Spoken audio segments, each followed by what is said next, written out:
నమస్కారం అందరికీ బుధవారం నాటి క్లాస్కి స్వాగతం. ఈ వారంలో మొదటి రోజు అంటే సోమవారం రోజున తెలుగు వీడియో చేసినప్పుడు మీకు అది డబల్ ఫిల్లర్స్ 1 అది ఇది డబల్ ఫిల్లర్స్ 2. ఆ సోమవారం రోజు చేసిన డబల్ ఫిల్లర్స్కి ఇప్పుడు మనం చేయబోతున్న డబల్ ఫిల్లర్స్కి డిఫరెన్స్ ఉంది, తేడా ఉంది.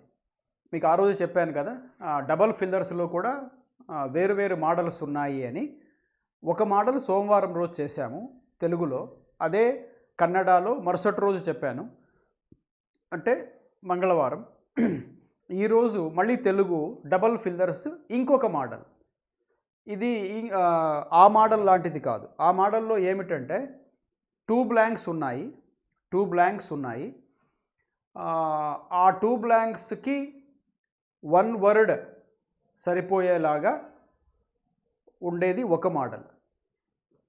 ఇంకొకటి 2 బ్లాంక్స్ 2 డిఫరెంట్ ఆప్షన్స్ ఉండేది ఇంకొక మోడల్. ఈరోజు చెప్పే మోడలు ఇంకొంచెం భిన్నమైంది.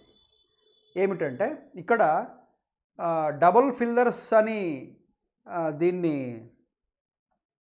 అనొచ్చు, ఇంకొక యాంగిల్లో దీన్ని ట్రిపుల్ ఫిల్లర్స్ కూడా అనొచ్చు, ఎందుకంటే 3 బ్లాంక్స్ కనపడుతున్నాయి.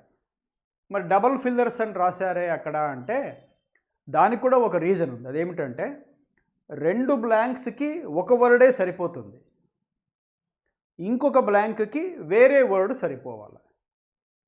అంటే ఇప్పుడు మొత్తం మనం వాడుకునేది 2 వర్డ్స్నే వాడుకుంటాం. అలా చూస్తే డబల్ ఫిల్లర్సే అది.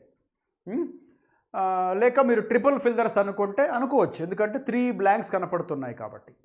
3 వర్డ్స్ కూడా లేవు కాబట్టి ట్రిపుల్ ఫిల్లర్స్ అని అనకపోయినా కరెక్ట్. ఓకే, ఇదేం మోడల్ అంటే ఇందులో ఒక క్వశ్చన్ కింద ఏబిసి అని 3 వాక్యాలు ఇచ్చింటారు. ప్రతి వాక్యంలో కూడా ఒక blank, there will be 1 word that is missing. కింద 5 ఆప్షన్స్ ఉంటాయి. ఒక్కొక్క ఆప్షన్కి 2 వర్డ్స్ మాత్రమే ఉంటాయి. ఉండేది 3 బ్లాంక్స్, బట్ వర్డ్స్ ఏమో 2 ఉంటాయి. అప్పుడు ఎలా ఫిల్ చేయాలంటే ఇచ్చిన 2 పదాలు ఉన్న ఒక ఉదాహరణకు మీరు ఇక్కడున్న ఆప్షన్స్లో ఏదో ఒకటి తీసుకున్నారు అనుకోండి. ఉదాహరణకు ఈరోజు మీరు అంటే డి తీసుకున్నారు అనుకోండి. డి తీసుకుంటే డిలో ఫస్ట్ వర్డ్ ఏముంది? కంటెంట్మెంట్ కదా. ఈ కంటెంట్మెంట్ అనేది ఫస్ట్ వర్డ్, అది మొదటి 2 బ్లాంకులకి సూట్ అవ్వాలి. కంటెంట్మెంట్ పక్కన ఇంకో వర్డ్ ఏమి ఇచ్చారు? ఆప్షన్ డిలో ఆన్ అని ఇచ్చారు. ఈ ఆన్ అనేది 3వ బ్లాంక్కి సూట్ కావాలి, ఇక్కడ సూట్ అవ్వాలి. అలా అన్ని ఆప్షన్స్కి ఇదే వర్తిస్తుంది. The first word in the given options should fit in the first 2 blanks A and B. The second word in the given options should fit in the third one which is C. అలాగా అర్థమైందా అండి? Shall we go into the blanks straight away? Okay. ఇంకొక మాట చాలా ముఖ్యమైనది, మీకు ఎగ్జామ్స్కి బాగా పనికి వచ్చేది, మీకు ఈజీగా మార్క్స్ని తెచ్చిపెట్టే పాయింట్ ఏమిటంటే సెంటెన్స్ మనం ఫిల్లర్స్ చూడగానే దాని యొక్క టోన్ అర్థం చేసేసుకోవాలి. టోన్ అంటే ఏమిటి అంటే మామూలుగా టోన్ స్వరం కదా. పలానా ఈ మధ్యన చనిపోయిన ఎస్పి బాలసుబ్రహ్మణ్యం గారి టోన్ అంటే స్వరము ఎంతో బాగుండేది, 41,000 పాటలు పాడాడైనా అని అనుకుంటుంటాం కదా. ఆ స్వరం వేరే, అది టోన్. నిజంగానే మాట్లాడే యొక్క శ్రావ్యత అన్నీ కలిపి టోన్ అంటారు. ఇంగ్లీష్ గ్రామర్లో టోన్ అనేటప్పటికీ ఈ సెంటెన్స్ ఎలా ఉంది అని అంటే ఆప్టిమిస్టిక్గా, ఆశావహంగా ఉందా, నిరాశాపూర్వకంగా ఉందా, లేక విశ్వాసం ఉన్నట్టు కనపడుతోందా ఆ వాక్యంలో, లేక ఏదో ప్రమాదం ఉంది అని కనపడుతోందా, హాస్యం చేసినట్టు కనపడుతోందా, ట్రాజడీని చూపిస్తున్నట్టు కనపడుతోందా, ఇట్లాంటిది అన్ని టోన్ అని అంటారు. దాన్ని పట్టాలి మనం. అలా పట్టాలంటే మనకు ఏదో ఒక వర్డ్ మనకు సహాయం చేస్తుంది, అదే మన ఆన్సర్ కూడా ఇస్తుంది. ఉదాహరణకి ఎంకరేజెస్ అనే మాట ఉంది. ఎంకరేజెస్ అనేది చూడగానే మీకు ఏమర్థమైపోతుంది? ఏదో కొంచెం పాజిటివ్గా ఉంది, అంతే కదా. దీన్నే టోన్ అనేది, అవునా? సెకండ్ బ్లాంక్లో కూడా కాల్స్ ఫార్ అని ఉంది.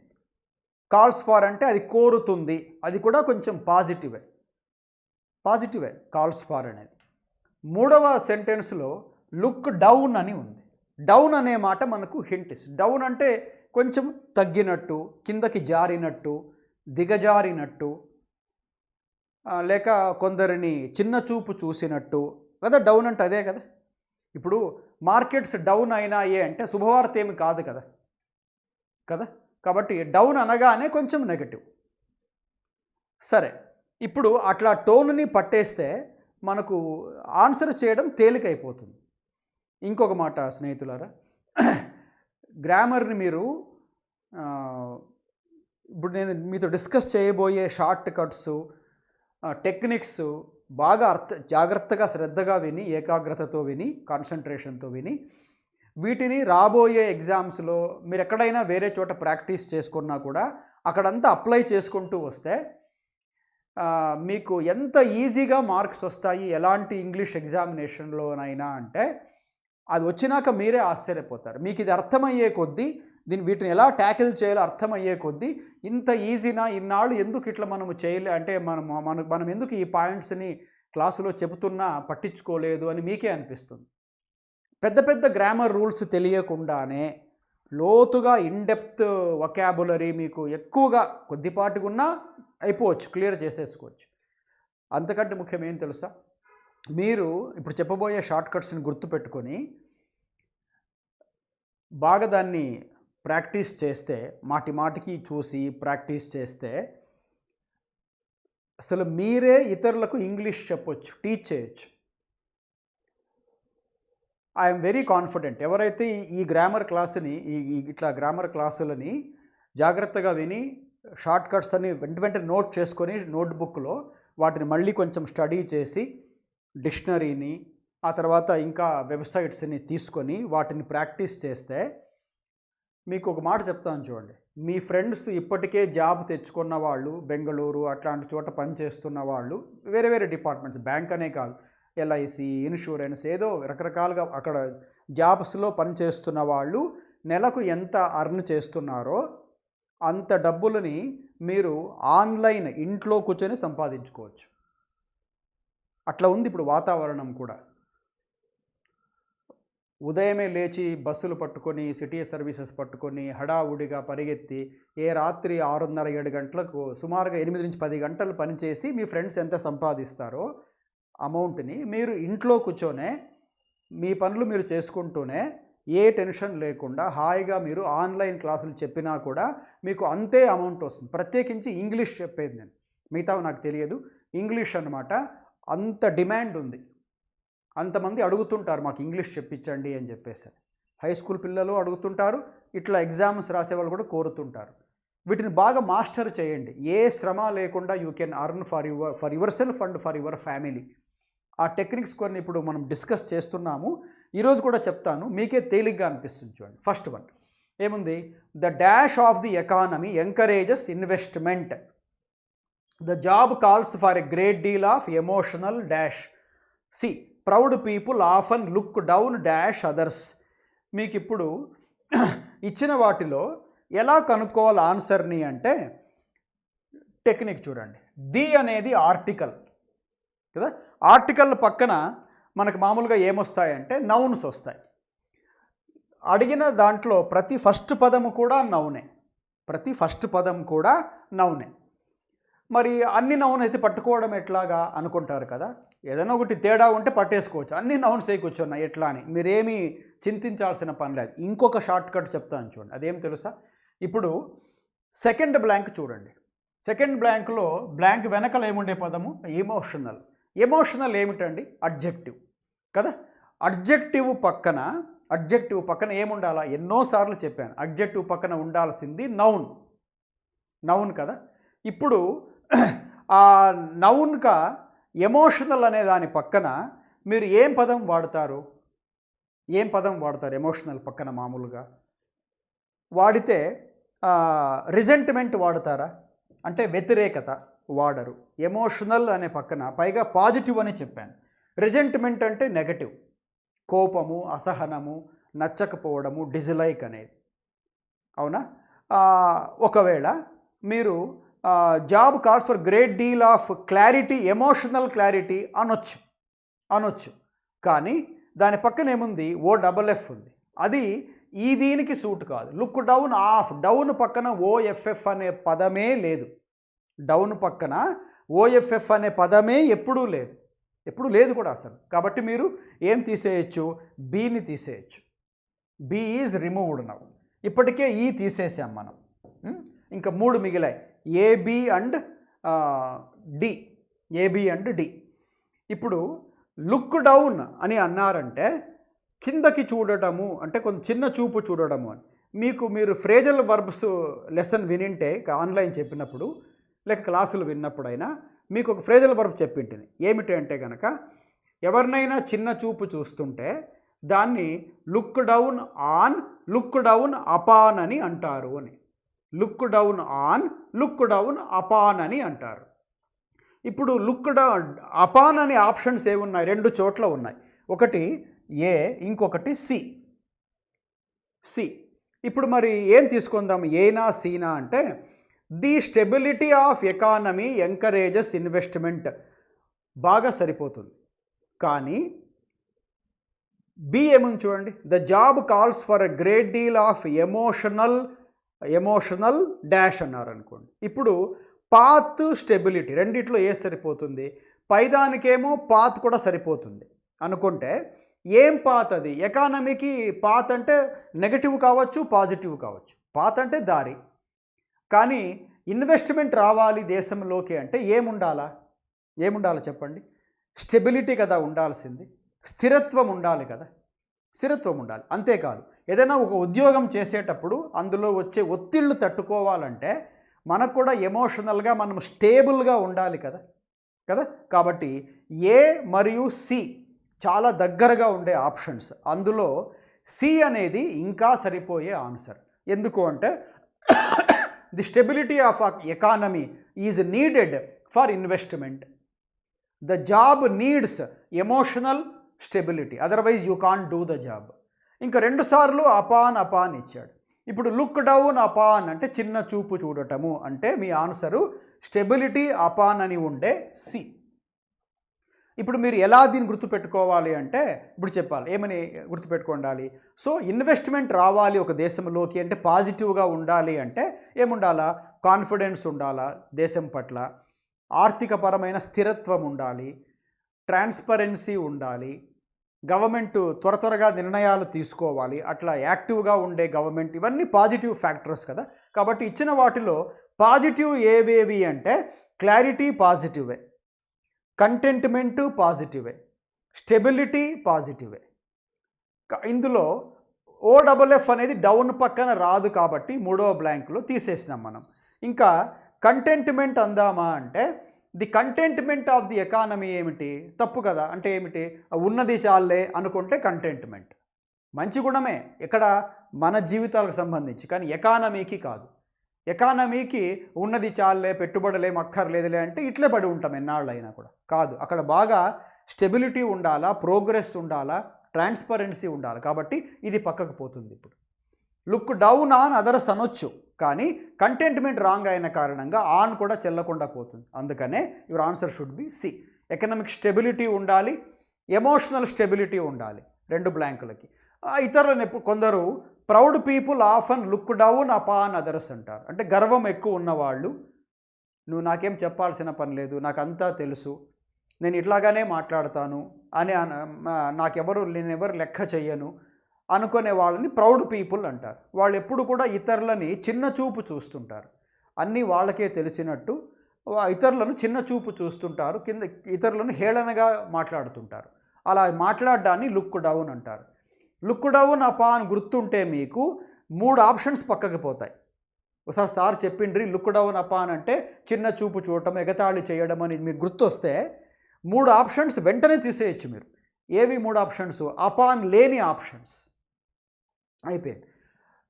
అట్లనే ఇంకో మాట ఏం చెప్పాను, సెంటెన్స్ యొక్క టోన్ గమనించండి. ఎంకరేజెస్ అన్నారంటే పాజిటివ్, కాల్స్ ఫార్ అన్నారంటే పాజిటివ్. ఇప్పుడు చెస్ కాల్స్ ఫార్ కాన్సన్ట్రేషన్, అవునా? కాబట్టి ఇప్పుడు చెస్ డిమాండ్ చేస్తూ కాన్సన్ట్రేషన్ చెస్ బాగా ఆడొచ్చు అని, కాబట్టి అది పాజిటివ్. పాజిటివ్గా ఉన్న పదాలే మనకు అవసరము. పాత్ అనేది పాజిటివ్ కాదు, నెగటివ్ కాదు, ఒక దారి అంతే. అది దారికి ఏం నెగటివ్, దారికి ఏం పాజిటివ్ ఉంటుంది, కాబట్టి తీసేస్తే ఇంకా మిగిలింది స్టెబిలిటీ. క్లారిటీ, కంటెంట్మెంట్ కూడా సరిపోతున్నా కూడా, అంటే ఒక 50% సరిపోతున్నా క్లారిటీ ఆఫ్ కారణంగా తప్పు అయిపోతుంది. కాబట్టి మీ ఆన్సర్ క్వశ్చన్ 1కి ఆన్సర్ సి. సెకండ్ క్వశ్చన్కి వెళదాం. The company has done a poor job of dash its computer network. Second, the people of the town were employed in dash and improving their new lives. C. Different blank ఇది, అంటే వేరే పదం కోరుకుంటుంది. We should involve all our colleagues in dash important decisions. మీకు ఒకసారి నేను seminar క్లాసులో ఒక మాట చెప్పింటి. ఎప్పుడైనా నిర్ణయం తీసుకోవడం అనేదానికి రెండు పదాలు ఎక్కువగా వాడతారు. ఒకటి making a decision, taking a decision. ఈ రెండు ఎక్కువగా వాడతారు. ఎప్పుడు డెసిషన్ అని వచ్చినప్పుడు అది రాంగ్ డెసిషన్ అయినా, రైట్ డెసిషన్ అయినా, ఇంపార్టెంట్ అయినా, అంతకంటే ఎక్కువ ఇంకా సిగ్నిఫికెంట్ అయినా, డెసిషన్తో పాటు వచ్చే వర్డ్ కాలోకేషన్, వర్డ్ కాంబినేషన్ వచ్చి ఎయిదర్ మేకింగ్ ఆర్ టేకింగ్. ఇప్పుడు మూడవ బ్లాంక్లో డెసిషన్ ఉంది. దానికి ఆ నిర్ణయాన్ని ఏమి చెయ్యడమట? తీసుకోవడమట. నిర్ణయాన్ని తీసుకోవడమట. ఇప్పుడు తీసుకోవడానికి ఏమి చెప్పాను? ఇప్పుడు మేకింగ్, టేకింగ్. సెకండ్ ఆప్షన్లలో మేకింగ్, టేకింగ్ దేంట్లో ఉన్నాయో చూడండి. ఒక్క దాంట్లో మాత్రమే ఉంది. ఏదది? డి. ఏమిది? మేకింగ్. గుర్తు. ఎప్పుడైనా సరే ద డెసిషన్ మేకింగ్ ప్రాసెస్ అంటాం కదా, అంతే కదా. మన కంపెనీలో అందరినీ మనం ఇన్వాల్వ్ చేయాలా ఈ నిర్ణయం తీసుకోవడంలో. We should involve everybody in making the decision. ఒకవేళ మేకింగ్ లేకుండా పోయింటే ఇన్ టేకింగ్ ద డెసిషన్. కానీ ఇప్పటికి కూడా డెసిషన్ మేకింగ్ బాడీ అంటుంటారు, డెసిషన్ టేకింగ్ బాడీ అనరు. ఎక్కువగా రెండు సరిపోతాయి. ఎక్కువ యూసేజ్ వచ్చి డెసిషన్ మేకింగ్. అంతేకాదు పర్సనాలిటీ ఇంప్రూవ్మెంట్ని టీచ్ చేసే టీచర్స్, దాని మీద పుస్తకాలు చదివిన వాళ్ళు, రాసేవాళ్ళు ఏం చెప్తారంటే డెసిషన్ మేకింగ్ ఎబిలిటీ అంటారు, డెసిషన్ టేకింగ్ ఎబిలిటీ అనరు. ఈ మాట నేను సెమినార్ హాల్లో చెప్పాను, నాకు ఇంకా బాగా గుర్తుంది, మీకు కూడా గుర్తుండొచ్చు అట్లా. కాబట్టి ఇప్పుడు అదొకటి చాలు. డెసిషన్ వస్తే మేకింగ్ వస్తుంది, వర్డ్ కాంబినేషన్ పెట్టేయచ్చు. ఇంకా మీరు ఈ 3, ఇదొక 5, మొత్తం మీద 4 ఆప్షన్ చదవకుండానే మీరు ఆన్సర్ పెట్టేయచ్చు, మార్క్ కూడా తెచ్చుకోవచ్చు. అయిపోయింది. అసలు మనం ఏమి ఆప్షన్స్ కూడా చూసింది ఇవేమి చూడలేదు. చూడండి, ఇవేమీ చూడలేదు. మనం చూసింది ఇదొక్కటే చూసాం. అది కూడా దీంట్లో కూడా ఏమిటి? సెకండ్ పదం ఒక్కటే చూసాం. దీన్ని పట్టుకున్నాము, ఇది మనకు దొరికింది, అయిపోయింది, ఆన్సర్ వచ్చేస్తుంది. అందుకే చెప్పేది ప్రతి సెంటెన్స్లో కూడా ఒక హింట్ వర్డ్, ఒక క్లూ వర్డ్ ఉంటుంది. దానిని క్యాచ్ చేసి దాంతో పాటు వచ్చే పదం ఏమని చెప్పారు సార్ ఒకసారి అని గుర్తు చేసుకుంటే వచ్చేస్తుంది మార్క్. ఇప్పుడు చూడండి, ఫస్ట్ బ్లాంక్ ఏమన్నారు? మెయింటైనింగ్ సరిపోతుంది అని. సరిపోతుంది కూడా, చూద్దాం. చూడండి ఇంకొక మాట. ఇక్కడ బాగా ఇంటెలిజెంట్గానే క్వశ్చన్ ఇచ్చారు. ఎందుకంటే ఆఫ్ అనే ప్రిపోజిషన్ తర్వాత బ్లాంక్ ఉంటే, ఆ బ్లాంక్లో వర్బ్ వస్తుంటే ఆ వర్బ్ ఖచ్చితంగా ఐఎన్జీ ఉండాలి. అన్ని దానిలకు ఐఎన్జీ ఉంది. చూడండి, నిన్న కూడా చెప్పాను సోమవారం రోజు క్లాసులో. ఆఫ్ తర్వాత వచ్చేది వర్బ్ అయితే ఆ వర్బ్కు ఐఎన్జీ ఉండాలి. అన్నీ ఐఎన్జీ ఉన్నాయి. ఎందుకు చెప్పాను ఈ పాయింట్ అంటే, ఒకవేళ ఇచ్చిన ఆప్షన్లలో ఐఎన్జీ లేకుండా ఉండింటే ఆప్షన్ తీసేయచ్చు మీరు. రేపు పొద్దున పరీక్షలో ఆఫే ఉంది, పక్కన వర్బ్ రావాలా, బ్లాంక్ పెట్టారు. ఇచ్చిన ఆప్షన్లలో 4 వాటికి ఐఎన్జీ లేదు, ఒకదానికి మాత్రమే ఐఎన్జీ ఉంది. అదే మీ ఆన్సర్, చూడాల్సిన పనే లేదు. ఇంకా అర్థమైందా? ఆఫ్ ఉండి పక్కన వర్బ్ వచ్చేలాగా బ్లాంక్ ఉంటే ఆ బ్లాంకులో వర్బ్కు ఐఎన్జీ ఉన్న ఆప్షనే సరిపోయేది. ఇది అలా లేదు. తెలివిగా ఏమడిగారు ఇక్కడ? 5 వాటికి ఐఎన్జీ పెట్టారు. అప్పుడు కొంచెం జాగ్రత్తగా ఉండాలి, గుడ్డిగా పెట్టకూడదు, ఎందుకంటే అర్థం మారిపోతుంది మరి. సరే చూడండి, ఇప్పుడు the company has done a poor job. Poor అనే మాట కూడా మీకు హింట్ ఇస్తుంది, అంటే ఏం బాగా చేయలేదు. కంప్యూటర్ నెట్వర్క్ని సరిగా అది కాపాడుకోలేకపోయినది. నెట్వర్క్ని కాపాడుకోవాలి కదా, నెట్వర్క్ని కాపాడుకోవాలి, దాన్ని బాగా నడుపుకోవాలి. నడుపుకోవడంలో అది చాలా పూర్ పెర్ఫార్మెన్స్ని ఇచ్చింది. అంటే it did not maintain it's network properly. Maintain అనే మాట రావాలి. ఆఫ్ కాబట్టి మెయింటైన్కు ఐఎన్జీ ఉంటుంది, సరిపోయింది. నెట్వర్క్ని సాల్వ్ చేస్తామా? చెయ్యం. నెట్వర్క్ని డ్రాగ్ చేస్తామా? డ్రాగ్ అంటే లాగడం, ఈడ్చడం చేయం కదా. కీపింగ్ చెప్పొచ్చు, కీపింగ్ పర్వాలేదు, నాట్ బ్యాడ్. కానీ కీపింగ్ పక్కన ట్రయింగ్ ఉంది, కీపింగ్ పక్కన ట్రయింగ్ ఉంది. డెసిషన్స్ ట్రయింగ్ ఉండదు, డెసిషన్ మేకింగ్ ఉంటుంది. పైగా ఏమన్నారు, మనం అందరినీ ఇన్వాల్వ్ చేయాలా ఈ నిర్ణయం తీసుకోవడంలో, అందుకనే ట్రయింగ్ రాదు, మేకింగ్ వస్తుంది. కాబట్టి ఇప్పుడు 5 చూడండి, ఈ డిజాల్వింగ్, ఈ అస్సలు తప్పింది. ఎందుకు? డిజాల్వింగ్ కంప్యూటర్ నెట్వర్క్ని పాడు చేయడంలో కంపెనీ చాలా పూర్గా పెర్ఫార్మెన్స్ ఇచ్చింది. ఒక తప్పు పనిని దారుణంగా చేస్తే అది మంచిది కదా, తప్పుని దారుణంగా చేస్తే అది కొంచెం మంచిదే, అవునా? ఇప్పుడు అలా చూసినా తప్పే. డిజాల్వింగ్ అంటే ఏమిటి? కరిగిపోవడము, దారుణంగా చేయడము, విఫలమయ్యేలాగా చేయడము, ఉన్నదంతా కోల్పోవడము, అది డిజాల్వింగ్ అంటే. అట్లా కూడా తప్పే. సెకండ్ బ్లాంక్ కూడా చూడండి, the people of the town were employed in dash and improving they knew lives. ఇప్పుడు చూడండి, ఈ టౌన్లో ఉన్న ప్రజలు తమ కొత్త జీవితాలని బాగా సరిదిద్దుకోవడంలో, బాగా నిలుపుకోవడంలో, మెరుగుపరుచుకోవడంలో వాళ్ళు బాగా పని చేస్తున్నారు అని సెంటెన్స్. జీవితాన్ని ఎవరైనా బాగు చేసుకుంటాం, కానీ జీవితాన్ని ఇంకా మనం కరిగించేసుకుంటామా? చేయం కదా.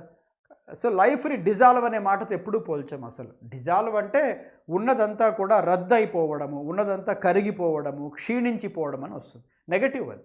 ఇక్కడ చూస్తేనా ఇంప్రూవింగ్ అనే పాజిటివ్ పదం వాడారు, కాబట్టి డిజాల్వింగ్ కుదరదు. అందుకనే maintaining and improving their new lives. అట్లా ఇప్పుడు చూడండి, ఎవరైనా కొత్త జీవితాన్ని నిర్మించుకుంటారు, కాపాడుకుంటారు, మెరుగుపరుచుకుంటారు కదా అనుకొని మీరు టోన్ అర్థం చేసుకొనేస్తే డిజాల్వింగ్ పక్కకి వెళ్ళిపోతుంది. వర్డ్ కాంబినేషన్ గుర్తుపెట్టుకుని ఉంటే డెసిషన్ వచ్చినప్పుడు మేకింగ్ వస్తుందట, నిర్ణయం తీసుకుంటున్నారు లేక తీసుకునే వ్యవహారంలో అన్నప్పుడు మేకింగ్ వస్తుందట. మేకింగ్ ఉన్నది ఆప్షన్. 2 చోట్ల మేకింగ్ ఇచ్చింటే బాగా ఆలోచించండి, అప్పుడు జాగ్రత్త. 2 చోట్ల ఆప్షన్కి సెకండ్ వర్డ్ మేకింగ్ అయితే ఆలోచించాలి. ఓకే, దెన్ మూడవది, we need to dash this question once for all. What is once for all? శాశ్వతంగా. ఇంకా దాన్ని ఒకసారి మనము దాన్ని డీల్ చేసినామంటే మళ్ళీ ఆ క్వశ్చన్ ఇంకా ఉదయించకూడదు. శాశ్వతంగా దాన్ని ఇంకా మనం చర్చించి పక్క పెట్టేసేసేయాలి అన్నట్టుగా ఉంది. సరే, I'm still waiting for my nerves to dash. 3, for such a dash task there should be some special task force. ఇప్పుడు చూడండి, ఈ క్వశ్చన్ కూడా బాగుంది. ఇక్కడ కూడా వాళ్ళు మనకి పెద్దగా ఎక్కువ క్లూస్ ఇవ్వలేనట్టుగా ఉంది, అయినా పట్టొచ్చు మనం. ఒకటి క్లూ అని చెప్పలేను, కానీ 2 పక్కన బ్లాంక్ ఉంది కదా, 2 పక్కన బ్లాంక్ ఉంటే వర్బ్ రావాలి. 2 పక్కన వర్బ్ వస్తుంది, ఆ వర్బ్ V1లో ఉండాలి. అన్నీ V1సే ఉన్నాయి, ఫస్ట్ వర్డ్స్ అన్నీ V1సే. మరి ఇప్పుడు ఎలా సార్ పట్టుకోవడం దీన్ని అంటే, ఓకే, కొన్ని క్లూస్ ఉన్నాయి చూడండి. సెకండ్ బ్లాంక్ చూడండి, నర్వ్స్ని ఏమైనా మనము డిస్కస్ చేస్తామా? నర్వ్స్ డిస్కస్ చేస్తామా? ఇప్పుడు చూడండి, what is my nerves dash to అంటే ఆందోళన పడుతుంటే ఆ ఆందోళన తగ్గడానికి కొంచెం టైం ఇచ్చాను నేను. మనం అంటాం కదా, ఎప్పుడైనా ఆవేశంలో ఉంటే మనం కూల్ డౌన్ అంటాం కదా. అంటే నర్వ్స్ కొంచెం శాంతపడితే కోపం వెళ్ళిపోతుంది, మళ్ళీ మామూలు అయిపోతాం మనం. అట్లా నర్వ్స్ డిస్కస్ చేస్తాయా? కాబట్టి తీసేసేయండి. నర్వ్స్ దేన్నైనా సాల్వ్ చేస్తాయా? నర్వ్స్ సాల్వ్ చేస్తాయా? తప్పు, తీసేసేయండి, సి పోయింది. నర్వ్స్ కామ్ అవుతాయి, అది కాబట్టి కొట్టేయద్దండి. ఈ చూడండి, ప్లెకేట్ అంటే ఓదార్చేది. ఓకే, ఓదార్చొచ్చు అంటే ఏమిటి, కొంచెం శాంతపరచడము, నెమ్మదించడము అర్థం వస్తుంది. భయాన్ని పోగొట్టడము కొంచెం పర్వాలేదు. కానీ సెకండ్ పదాలకు వచ్చేటప్పటికి మీకు అన్నీ రాలిపోతూ వస్తాయి, ఆప్షన్స్ అన్నీ కూడా. ఇదే చూసుకోండి. ట్రివియల్ అంటే ఏమి? సిల్లీ, అసలు లెక్కలోకి కూడా రాదు.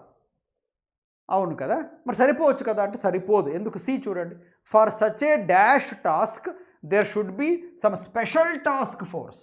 స్పెషల్గా ఒక టాస్క్ ఫోర్స్ని ఏర్పాటు చేయాలి అంటే చిన్న పనికి స్పెషల్ టాస్క్ ఫోర్స్ అవసరమా?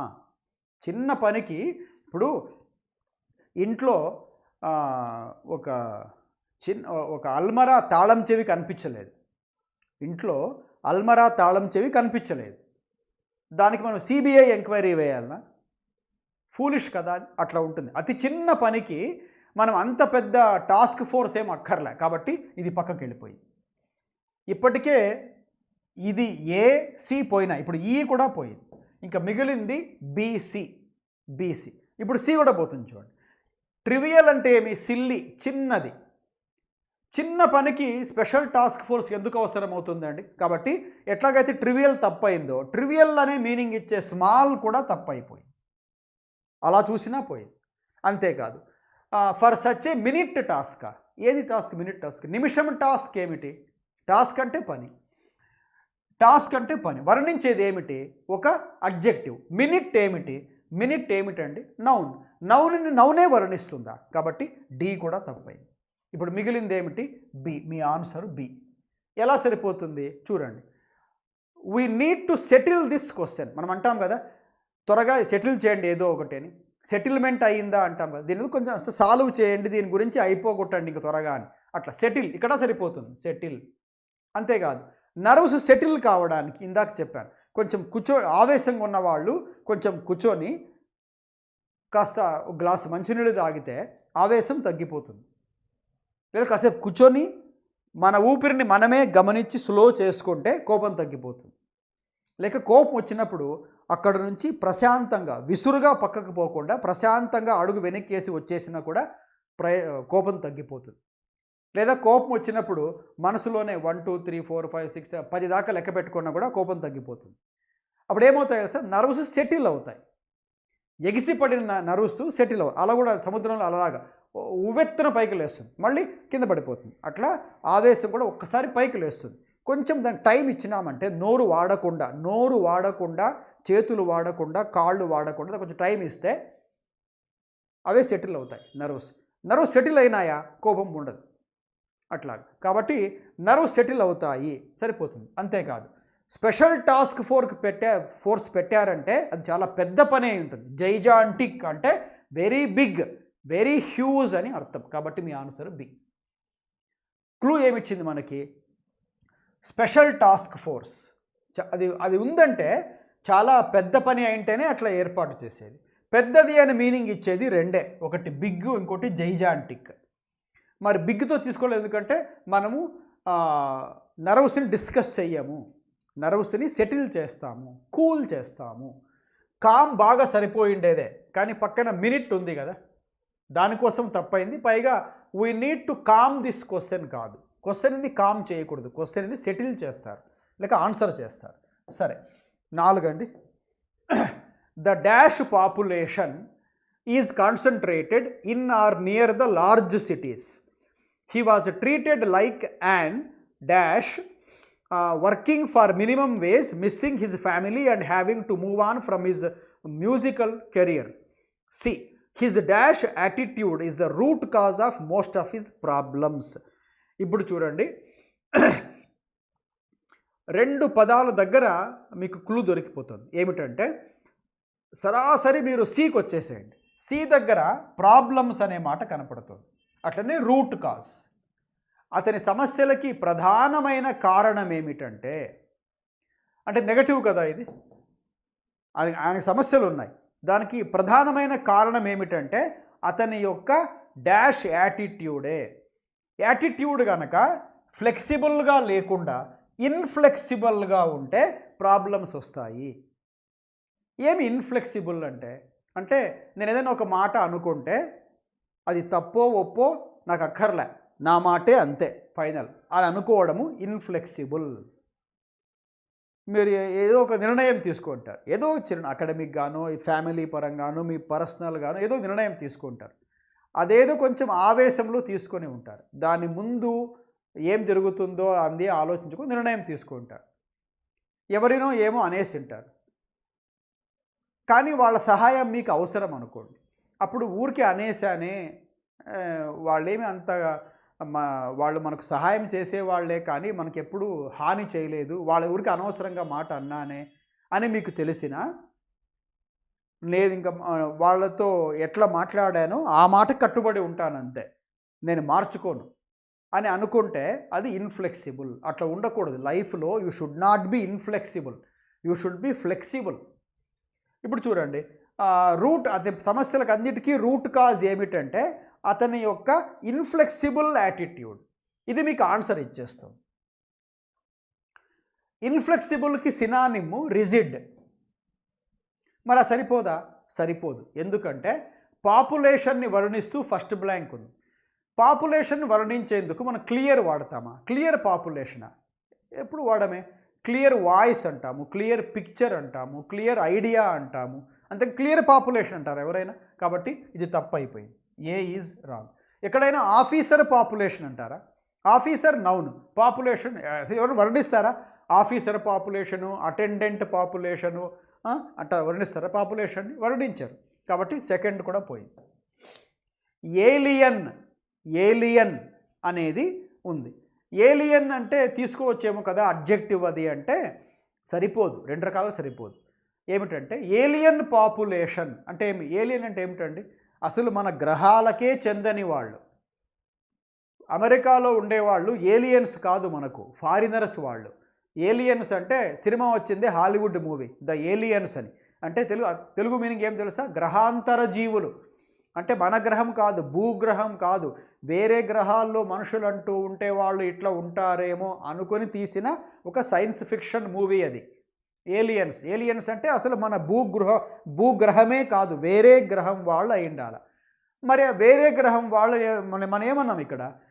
పెద్ద పెద్ద నగరాల్లో అంతా ఉన్నారు వాళ్ళు అని. అంటే ఇప్పుడు ఢిల్లీ, ముంబై లాంటి చోట ఉండేవాళ్ళు వాళ్ళంతా గ్రహాంతర వాసుల, వాళ్ళంతా భారతీయులే, మనుషులే మామూలుగా. కాబట్టి ఇది కూడా పోయింది. ఇంకా రెండు మిగిలాయి. ఒకటి ఇమ్మిగ్రెంట్, ఇంకోటి ఎమ్మిగ్రెంట్. ఇందాకేమన్నాను? ప్రాబ్లమ్స్కి కారణమయ్యేది ఫ్లెక్సిబుల్ యాటిట్యూడ్ కాదు, ఇన్ఫ్లెక్సిబుల్ యాటిట్యూడే ప్రాబ్లమ్స్కి కారణం. ఫ్లెక్సిబుల్గా ఉంటే ప్రాబ్లమ్స్ సాల్వ్ చేసుకోవచ్చు.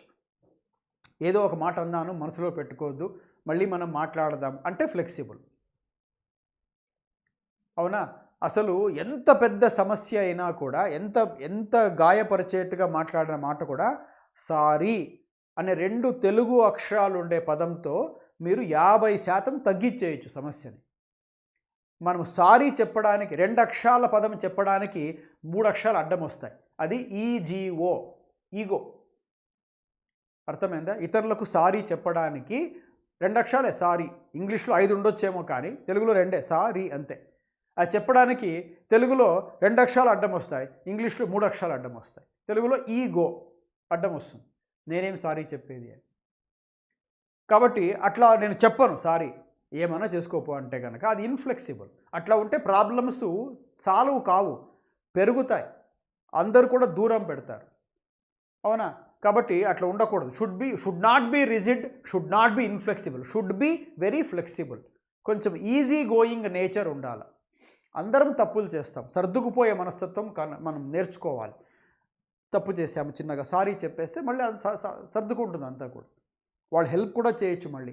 అలా చెయ్యం మనం, ఎందుకంటే మనకు ఈగో ప్రాబ్లమ్స్ అనమాట. సరే, కాబట్టి ఇప్పుడు ఇంకా ఫ్లెక్సిబుల్ సరిపోదు, మీనింగే చెడిపోతుంది. కాబట్టి ఇంకా ఆన్సర్ వచ్చి ఇమ్మిగ్రెంట్, ఇన్ఫ్లెక్సిబుల్. ఓకే, ఇన్ఫ్లెక్సిబుల్ తెలుసుకున్నారు. What is immigrant? ఇమ్మిగ్రెంట్ అంటే మన దేశంలోకి వచ్చినవాడు ఇమ్మిగ్రెంట్, ఇతర దేశాలకి వెళ్ళినవాడు ఇక్కడ నుంచి ఎమిగ్రెంట్. అర్థమైంది? One who leaves our country and goes there some other country, emigrant.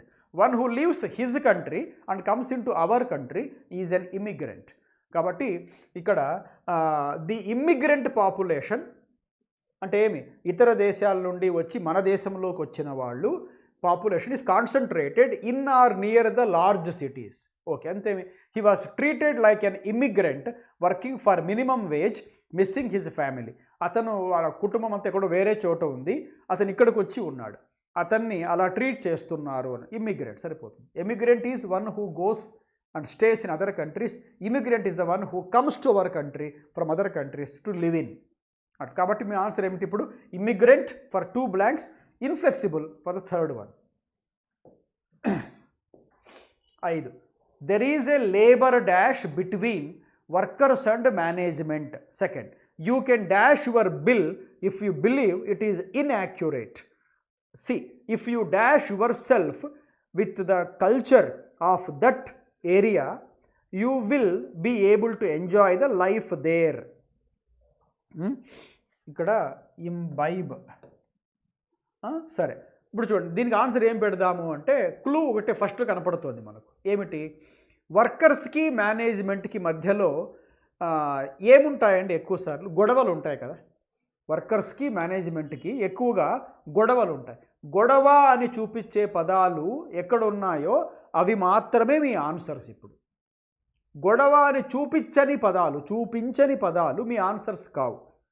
అట్లా ఏమున్నాయి అంటే కనుక you should have these to removed. ఎందుకు? కన్సల్ట్ వర్బ్, అది అక్కడ రావాల్సిందేమో లేబర్ అనే అడ్జెక్టివ్ పక్కన నౌన్ ఉండాలి. ఇది చూస్తే వర్బ్ తీసేయండి. రెజల్యూషన్ పాజిటివే, అది మనకు కావాల్సింది. వర్కర్స్కి మేనేజ్మెంట్కి మధ్యలో గొడవ అనే పదం రావాలి. Resolution is not a fight, it is a solution actually. కాబట్టి 2 పోయినాయి, ఇంకా 3 మిగిలింటాయి. ఇప్పుడు చూడండి, డిజగ్రిమెంట్ సరిపోతుంది, కానీ దేనికి? First blank. సెకండ్ బ్లాంక్ వచ్చేటప్పటికి సరిపోతుంది. ఎందుకు? సెకండ్ బ్లాంక్ చూద్దామా? ఇక్కడేమో there is a labour disagreement between workers and కొంచెం పర్వాలేదు, నాట్ బ్యాడ్, కానీ ఇది సరిపోదు. యూ కెన్ పక్కన ఏం రావాలండి? చిన్న క్లూ పట్టుకోండి, చాలా ఆన్సర్ వచ్చేస్తుంది. కెన్ అనేది మోడల్ వర్బ్ కదా, దాని పక్కన ఏం రావాలా? వర్బ్ ఉండాలా, V1 అయి ఉండాలా. డిజగ్రిమెంట్ ఏమిటండి? నౌన్ కదా, కాబట్టి తప్పు అయిపోయింది. కెన్ పక్కన డిజగ్రిమెంట్ అనే వర్బ్ రాదు, డిజగ్రీ రావాలా. డిజగ్రీ ఉందా, డిజగ్రిమెంట్ ఉందా కదా, తీసేసేయండి. You can fight your bill అన్నాడు. ఫైట్ వర్బు, నౌన్ కూడా వర్బు కూడా తీసుకుందామా అంటే లేబర్ ఫైట్ కూడా అంత ఉండే వర్డ్ కాంబినేషన్ కాదు. లేబర్ ఫైట్ అనేది అంత సరైన వర్డ్ కాంబినేషన్ కాదు. సరే, దాన్ని పక్కన పెడదాం. సెకండ్ గురించి ఆలోచిద్దాము అంటే you can fight your bill. మనము బిల్లుతో పోరాడడమా ఎప్పుడు? If you believe it is inaccurate. ఈ బిల్లు యాక్యురేట్గా లేదు అంటే మనం బిల్లుతోనే పోరాడతామా? కాదు కదా. మనం ఆ బిల్లుని తిరస్కరిస్తాం ఎప్పుడు? ఆ బిల్లు కనుక యాక్యురేట్గా లేకపోతే. లేదు, ఒక బిల్లు మీకు బిల్లు ఇచ్చారు వస్తువులు కొంటే, మీరు కొన్న వస్తువులకి ఎక్కువ బిల్లు వేశారు, అది యాక్యురేట్గా లేదు. మీరేం చెప్పొచ్చు? చూడండి, మీరు వేసిన బిల్ అమౌంట్కి అయిన అమౌంట్కి తేడా చాలా ఉంది, కాబట్టి నేను దీన్ని వ్యతిరేకిస్తున్నాను, ఈ బిల్లుని వ్యతిరేకిస్తున్నాను, నేను ఈ బిల్లుని యాక్సెప్ట్ చెయ్యను, వ్యతిరేకిస్తాను అన్నప్పుడు మనం వర్బు వాడాలి. వర్బు ఫైట్ కూడా, కానీ మనం బిల్లుతో కొట్లాడం, బిల్లుతో విభేదిస్తామంతే. అంటే అది అనుకున్నట్టుగా లేదు అని చెప్తాం, దాన్ని గొడవ పడం. విభేదించడాన్ని, అది తప్పు అని చెప్పడాన్ని డిస్ప్యూట్ అని అంటాం. డిస్ప్యూట్ అనేది కూడా ఫైట్ లాగా నౌను వర్బు కూడా. మనము కెన్ పక్కన వర్బుగా తీసుకోవడం తప్పేమి కాదు. కాబట్టి యూ కెన్ డిస్ప్యూట్. ఇంకో మాట, డిస్ప్యూట్ తర్వాత straight away you can write what do you dispute అని ఆబ్జెక్ట్ రాసేయచ్చు. కాబట్టి యూ కెన్ డిస్ప్యూట్. సరిపోయింది సెకండ్ బ్లాంక్.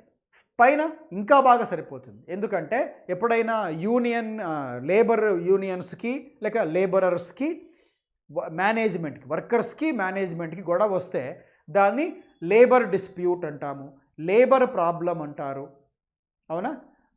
కాబట్టి అట్లా కూడా కాంబినేషన్ పరం కూడా డిస్ప్యూట్ సరిపోతుంది. అంతేకాదు, మూడో బ్లాంక్ చూడండి. If you dash yourself with the culture of that area you will be able to enjoy life there. మీకు ఒకవేళ నేను చెప్పిన ఈ రెండు కొంచెం డిఫికల్ట్గా ఉన్నాయి క్లూస్ అనుకుంటే, మూడవ దాన్ని పట్టుకొని కూడా ఫైట్ తీసేయచ్చు మీరు. మూడవ బ్లాంక్ని ఆలోచించినా కూడా ఫైట్ తప్పని తెలిసిపోతుంది. ఎట్లాగా? వాళ్ళు ఏమన్నారు? మీరు కొత్త ఏరియాకి వెళ్ళినప్పుడు, కొత్త ప్రదేశానికి, అక్కడ కల్చర్తో మీరు గొడవ పడితే మీరు మీ లైఫ్ని ఎంజాయ్ చేస్తారా? మీ లైఫ్ ఇంకా కష్టమైపోతుంది. అక్కడున్న కల్చర్తో మీరు గొడవ పడుతుంటే వాళ్ళు తన్ని పంపిస్తారు మనల్ని. మనం ఏ కల్చర్తో ఉన్నామో మనం ఆ కల్చర్తో సర్దుకుపోవాలి. ఇప్పుడు నేను అమెరికాకి వెళ్ళి నేను అమెరికా చట్టాలు పాటించను అంటే వాళ్ళు తంతారు నన్ను. నేను కేరళకి వెళ్ళి ఆ సంస్కృతిని నేను విమర్శిస్తుంటే వాళ్ళు నా కోసున్నం పెడతారు. అవునా కదా? కాబట్టి నేనేం చేయాలా? ఆ సాంప్రదాయాన్ని గౌరవించడం నేర్చుకోవాలి. అట్లా మనం ఎక్కడికి వెళ్తామో కొత్త ప్రదేశానికి అక్కడ సంస్కృతిని అర్థం చేసుకోవాలి, మనము సర్దుకుపోవాలి. అప్పుడే మనం లైఫ్ని ఎంజాయ్ చేయగలుగుతాం, అక్కడ సుఖంగా క్షేమంగా ఉంటాం. లేదంటే తన్నులు పడతాయి. ఇప్పుడు చూడండి, కొత్త ఏరియాకి ఫైట్ చేస్తారా? చెయ్యరు. మరి ఏం చేయాలా అంటే కనుక పోనీ ఇంబ్యూబ్ చేస్తారా? ఇంబైబ్, అది ఇంబైబ్ అంటే జీర్ణించుకోవడము. ఇక్కడ జీర్ణించుకోవడం అంటే దానిని మనలో కలిపేసుకోవడం మీనింగ్ వస్తుంది. ఇప్పటికే ఫైట్ తప్పని తెలిసిపోయింది, అయినా ఇంబైబ్ కూడా కొంచెం తీసేసే టర్మ్ కాదనుకుంటే కూడా జీర్ణం చేసుకోవడము, దానికంటే ముఖ్యంగా ఏమిటంటే సర్దుకుపోవడము, మనము దాన్ని తెలుసుకోవడం అనేది బాగుంటుంది. కాబట్టి ఫెమిలియరైజ్ సరిపోతుంది. You can familiarise, if you familiarise yourself with, ఇది వస్తే విత్ కూడా వస్తుంది, with the culture of that area you will be able to enjoy life there. అట్లాగా.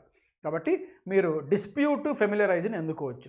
చాలామంది దీన్ని ఇది కాదేమో ఆన్సర్ అనుకుంటారు, దీనికోసం చూస్తుంటారు. తప్పు.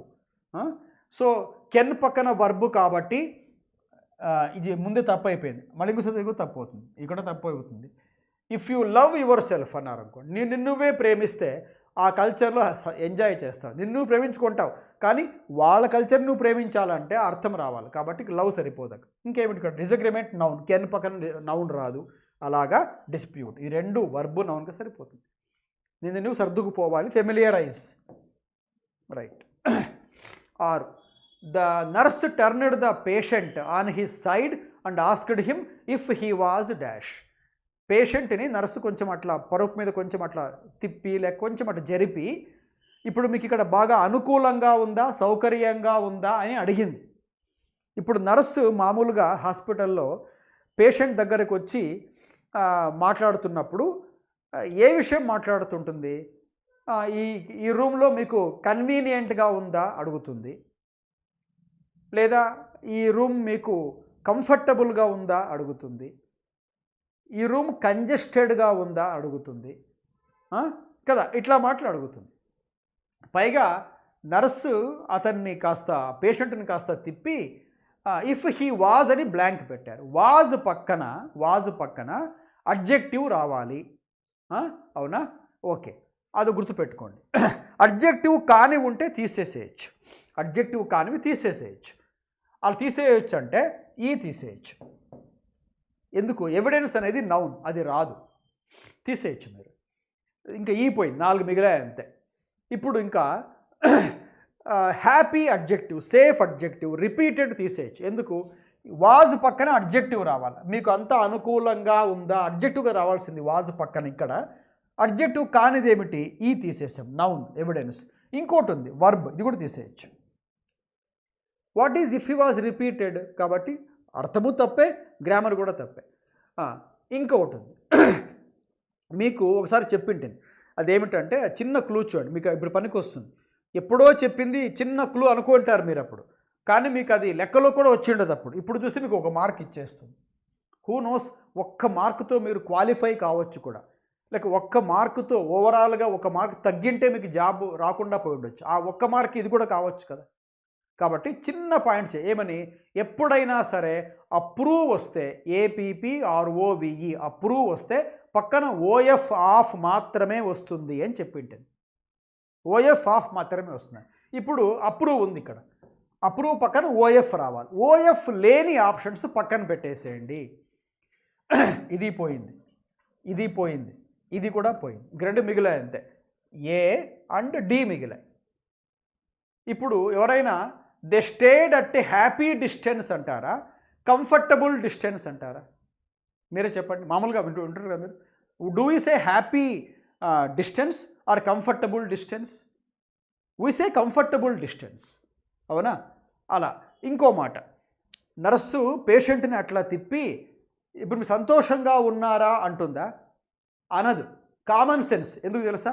పేషెంట్ సంతోషంగా ఎలా ఉంటాడండి? పేషెంట్ సంతోషంగా ఉండడు. అతను పూర్తిగా నయం చేసుకుని డిశ్చార్జ్ అయిపోతే అప్పుడు సంతోషంగా ఉంటాడు. ఉన్నంతకాలం హాస్పిటల్లో ఆయన కంఫర్టబుల్గా ఉన్నాడు అని ఎక్కువ మనం ఆలోచించేది. బెడ్ కంఫర్టబుల్గా ఉందా, దిండు కంఫర్టబుల్గా ఉందా, పొజిషన్ కంఫర్టబుల్గా ఉందా, గది ఇవి మాట్లాడతాం. గది హ్యాపీగా ఉంది అంటామా, బెడ్ హ్యాపీగా ఉంది అంటామా?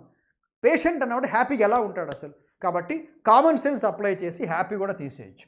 ఇంకా ఓఎఫ్ని కలిగి ఉన్నవి రెండిట్లో ఒకటి వెళ్ళిపోతే మిగిలిందే మీ answer.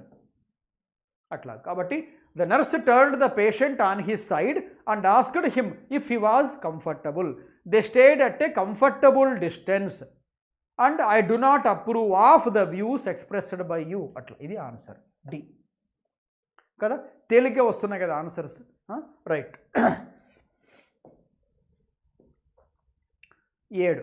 We have been dash to many changes in recent years. Rising ticket sales bear dash to the band's popularity. When he dashed that his life was in danger, he called out for help. ఇప్పుడు చూడండి, కొంచెం తేలిగ్గానే పెట్టవచ్చు answer దీనికి. ఏమిటంటే have been అనేది first blank వెనకలో ఉంటే పదం. Have been పక్కన మీకు ఒక నౌన్ రావాలి లేక అడ్జెక్టివ్ కూడా రావచ్చు. కానీ అర్థం కూడా సరిపోయేలాగా ఉండాలి. వర్డ్ కాంబినేషన్ పరంగా పట్టుకుందామంటే బేర్ అనే దాని పక్కన మీకు వచ్చే పదము కనపడుతున్న వాటిలో ఒకటి. అదేమిటంటే విట్నెస్. ఇప్పుడు నేను ఏదో ఒక సంఘటన చూశాను అనుకోండి, అప్పుడు నేను చూశాను అని చెప్తే ఐ బేర్ విట్నెస్. ఇప్పుడు చూడండి, విట్నెస్తో ఇంకొక మాట కూడా ఉంది. అదేమిటంటే విట్నెస్ పక్కన ఎప్పుడు కూడా TO2 వస్తుంది.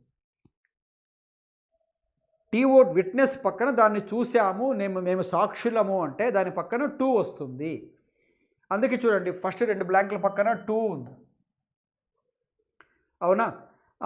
ఇప్పుడు చూడండి సార్, మాకు అది విట్నెస్ పక్కన 2 వస్తుందని తెలియదు, బేర్ పక్కన కాంబినేషన్ విట్నెస్ అని తెలియదు అని అనుకుంటుంటే మీరేమి చింతించాల్సిన పని లేదు.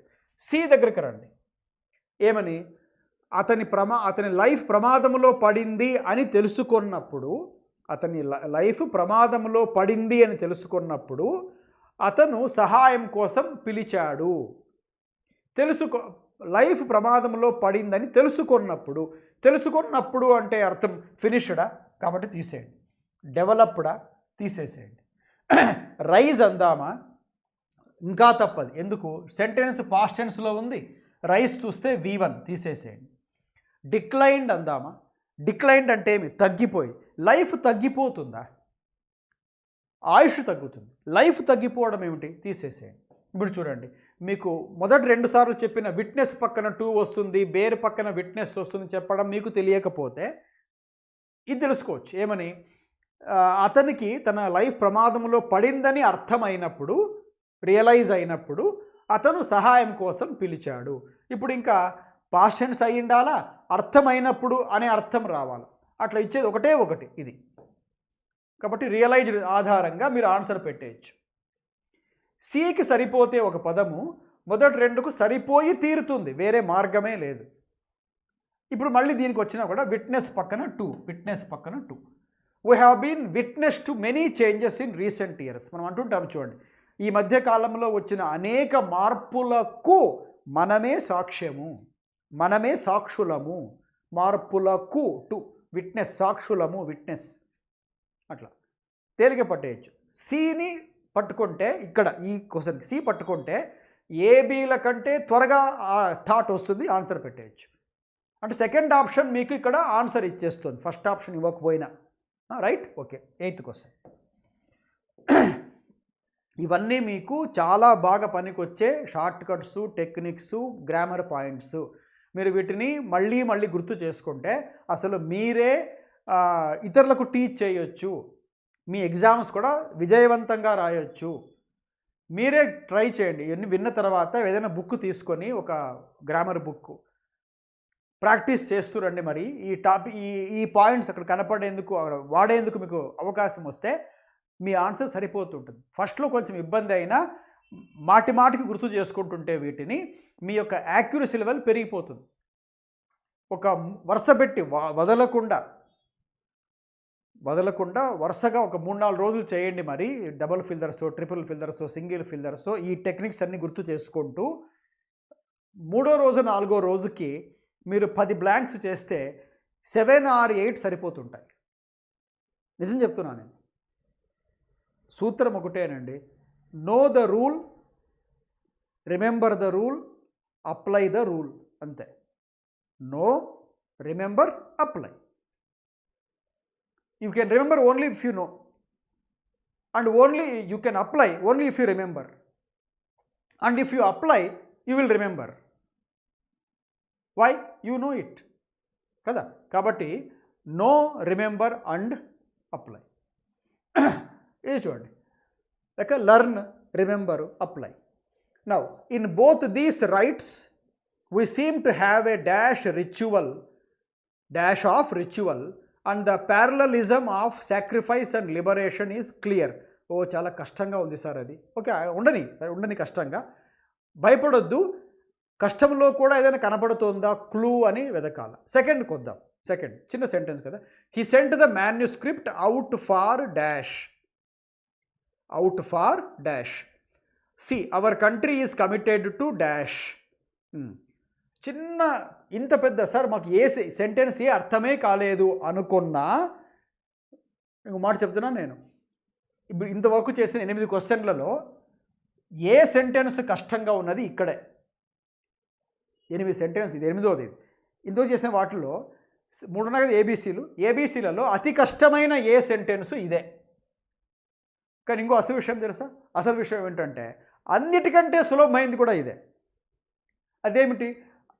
కష్టమని మీరే అంటున్నారు, మళ్ళీ ఈజియెస్ట్ ఆఫ్ ఆల్ కూడా మీరే అంటున్నారే అంటే yes, it is the easiest of all 8 questions. ఎందుకు తెలుసా? అతి చిన్న క్లూ ఏమిటి? ఏ పక్కన బ్లాంక్, ఏ తర్వాత యాన్ తర్వాత ది తర్వాత ఉండాల్సింది నౌన్. ఇచ్చిన మొదటి ఆప్షన్లలో ఒక్క చోట మాత్రమే నౌన్ ఉంది. అదే మీ ఆన్సర్. అదేమిటంటే డూప్లికేషన్. అంతే ఆన్సర్, అయిపోయింది. ఇంకా మీరు చూడాల్సిన పనే లేదు. అరే ఎంత ఈజీ! అతి కష్టమైన క్వశ్చను అది ఈజీ క్వశ్చన్గా మారిపోయింది. ఎలాగా? ఆ ఒక్క క్లూ ఏమిటి? ఆర్టికల్స్ ఏ యాన్ పక్కన ది పక్కన నౌన్ వస్తుంది. ఇచ్చిన ఫస్ట్ పదాలలో ఒక చోటనే నౌన్ ఉండేది, అది డూప్లికేషన్. మిగతావన్నీ వర్బ్స్. అసలు ఆలోచనే చేయొద్దు, పెట్టేసేయండి ఆన్సర్. ఇదే, ఇట్లనే చేయాలి పరీక్షల్లో.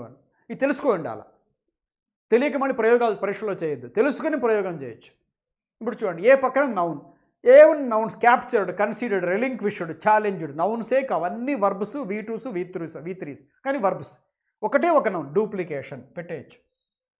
అయిపోయింది. అయినా ఎక్స్ప్లెయిన్ చేస్తాను. హీ సెంట్ ద మ్యానుస్క్రిప్ట్, రాసిన మ్యానుస్క్రిప్ట్ని అవుట్ ఫార్ డాష్. ఫార్ పక్కన V4 రావాలి, ఫార్ పక్కన V4 అలా తీసుకుంటారా? అప్పుడు కూడా సరిపోతుంది. మెయింటైనింగ్. ఎందుకు? V4 కలిగి ఉన్న ఆప్షన్స్ ఒక్కటే, అది ఇక్కడే. V4 పక్కన ఒకటే ఐఎన్జీ రావాలా వర్బ్కి, ఒకటే ఐఎన్జీ ఉండేది. చూసారా? అతి కష్టమైన క్వశ్చను అది సులభంగా మారిపోయింది ఈ 2 క్లూస్, ఈ 2 షార్ట్ కట్స్తో. ఇంకో మాట, గ్రామర్. మూడోది, hour country is committed to. మళ్ళీ గ్రామర్ పాయింట్ చెప్తున్నాను చూడండి. Committed, dedicated, devoted, addicted, close అనే ఈ పదాల పక్కన టూనే రావాలి. ఆ ఏ పదాల పక్కన అయితే 2 తప్ప ఏమీ రాదో, అంటే ఏ వర్బ్, ఏ నౌన్, జెరెండ్, ఏ అడ్జెక్టివ్ పక్కన TO2 తప్ప మరే పదము, మరే ప్రిపోజిషను రాదో అటువంటి 2 పక్కన వచ్చే వర్బ్కి ఐఎన్జీ ఉండాలి. To maintaining, gerund. రూల్ ఏమిటి?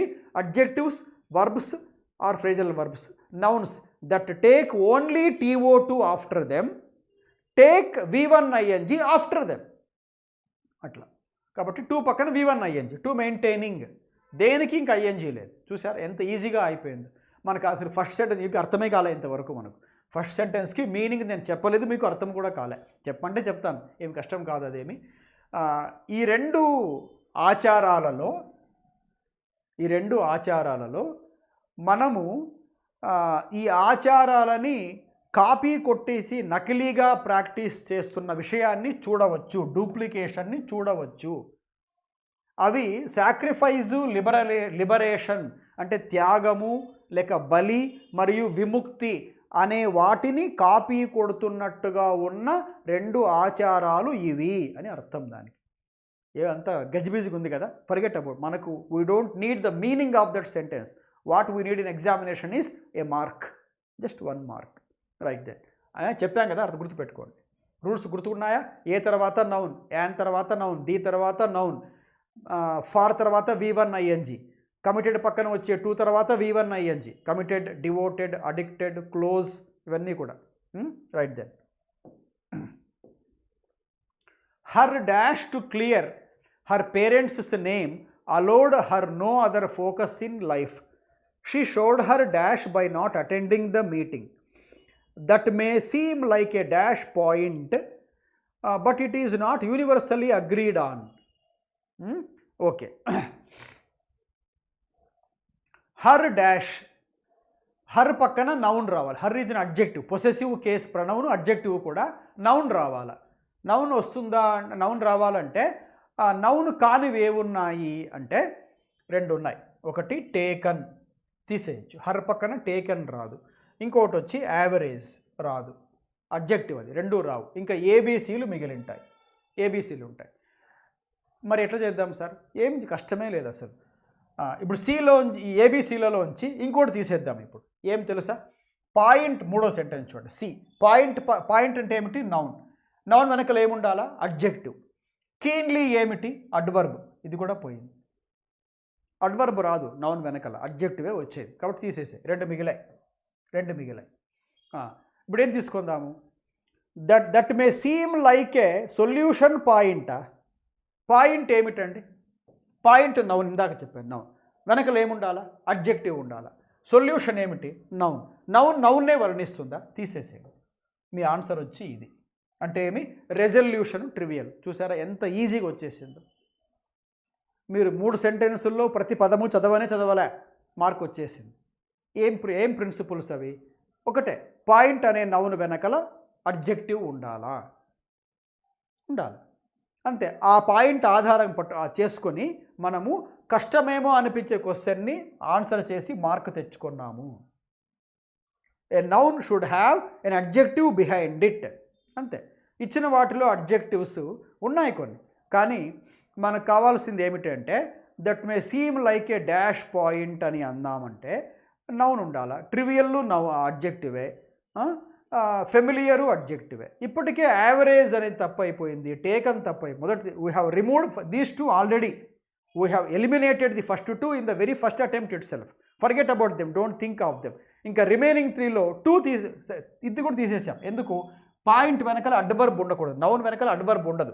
ఇది పోయింది, 2 మిగిలి ఉంటాయి. ఇంకా మళ్ళీ మొదటి పాయింట్కి వస్తే పాయింట్ వెనకాల నౌన్ ఉండకూడదు, నౌనే పాయింట్, సరే పాయింటే నౌన్, మళ్ళీ ఇంకొక నౌన్ అక్కర్లే. ఇది పోయింది. ఆన్సర్ వచ్చి ఇది ట్రివియల్ పాయింట్, అడ్జెక్టివ్ నౌన్, సరిపోయింది. అక్కడ her resolution to clear her parents name, ఆమె నిర్ణయం, నౌన్ ఫార్మే. షీ షోడ్ హర్ రెజల్యూషన్, పట్టుదల.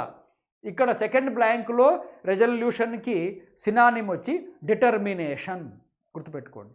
ఇక్కడ కూడా అంతే, her determination to clear her parents name. అయిపోయింది. చిన్న point, noun should have an adjective behind, an adverb will not come behind a noun. వచ్చేసింది mark. Last one, his current statements are completely at dash with his earlier position. అంటే తాను ముందు తీసుకున్న నిర్ణయ పొజిషన్కి ఇప్పటి స్టేట్మెంట్స్కి చాలా తేడా ఉన్నది. మీ బ్లాంక్లో తేడా అనే మాట కావాలి. Okay. Second, there are other sayings in the book that appear to be at dash with its fundamental thought. Fundamental థాట్కి కొంచెం తేడాతో ఉండే, భిన్నంగా ఉండే ఇతర విషయాలు కూడా ఆ పుస్తకంలో ఉన్నాయి. కొంచెం కష్టంగా ఉంది సార్. అస్సలు కష్టం లేదండి. There is no difficulty at all. నేను చెప్పే పాయింట్ వింటే కనుక అవును కదా ఎంత ఈజీ అనిపిస్తుంది మీకే. చూడండి ఏమిటి తెలుసా, అది అట్ ఉందా, అట్టు పక్కన బ్లాంక్ ఉందా, అట్టు పక్కన బ్లాంక్ ఉందా. అట్ అనేది ప్రిపోజిషన్. ప్రిపోజిషన్ తర్వాత సాధారణంగా నౌన్స్ ఉంటాయి. ప్రిపోజిషన్ తర్వాత నౌన్స్ ఉంటాయి. ఇచ్చిన మొదటి ఆప్షన్లలో నౌన్స్ కానివి తీసేసేయండి. నౌన్స్ కానివి తీసేసేయండి. ఎస్టాబ్లిష్ వర్బ్ తీసేయండి. డిస్రిగార్డింగ్ జెరెండ్ వర్బ్ V4 తీసేసేయండి. ఫుల్ఫిల్లింగ్ వర్బ్ V4 రెండే మిగిలింటాయి. ఒకటి ఏ, ఇంకొకటి డి. ఇప్పుడు ఇంకేం తీసుకుందాం మనము అంటే థర్డ్ బ్లాంక్ వద్దాం. The police have not at made A dash identification of the victim. ఇప్పుడు ఏం తీసుకుందాము? ఎందుకంటే రెండు సార్లు వేరియన్స్ ఉంది. ఇప్పుడు పాజిటివ్ ఐడెంటిఫికేషన్ ఆఫ్ ద విక్టిమా లేక ప్రాసెస్ ఐడెంటిఫికేషన్ ఆఫ్ ద విక్టిమా? ఏది తీసుకోవాలి? మీరేం ఆలోచిస్తారు? ఇప్పుడు పాజిటివా ప్రాసెస్సా? ఇప్పుడు మళ్ళీ గ్రామర్. ఐడెంటిఫికేషన్ అనేది ఏమిటండి? నౌన్ వెనకాల ఏముంటుంది? అడ్జెక్టివ్. ఈ పాజిటివ్ ప్రాసెస్లలో ఏది అడ్జెక్టివ్? పాజిటివే కదా. సో ఆన్సర్ ఏ. అట్లా అయిపోయింది. ఏమని? ఐడెంటిఫికేషన్ వెనకల మీకు నౌన్, అది నౌన్ కాబట్టి వెనకల అడ్జెక్టివ్ ఉండాలి. ప్రాసెస్ పాజిటివ్లలో అడ్జెక్టివ్ ఒకటే ఉండేది, పాజిటివ్. అయిపోయింది ఆన్సర్. ఓకే. ఇది కాకుండా ఒకవేళ కరెక్ట్ అని ఉండినా తీసుకోవచ్చు. కరెక్ట్ ఐడెంటిఫికేషన్, యాక్యురేట్ ఐడెంటిఫికేషన్ తీసుకోవచ్చు. కాబట్టి అది లేదు, పాజిటివ్ అడ్జెక్ట్ తీసేసుకోవచ్చు. ఏ తర్వాత పి రావచ్చు, కాన్సోనెంట్. సరిపోయింది ఆన్సర్. చాలా తేలిగ్గా చూడండి. మనం ఈ 3 సెంటెన్సులని అర్థం చేసుకోకుండానే బ్లాంక్ చెప్పిన పాయింటే కదా. ఎప్పుడైనా సరే ఫిల్లర్స్ వచ్చినప్పుడు హింట్ వర్డ్ కోసం చూడండి, ఎక్కడో ఉంటుంది టోన్ చెప్పేది. లేదా దాంతోపాటు బ్లాంక్కి వెనకల బ్లాంక్ తర్వాత ఉన్న పదాలే 10కి 9 సార్లు మీకు ఆన్సర్ ఇస్తాయి. ఇప్పుడు ఇచ్చినవన్నీ ఎట్లాంటివే.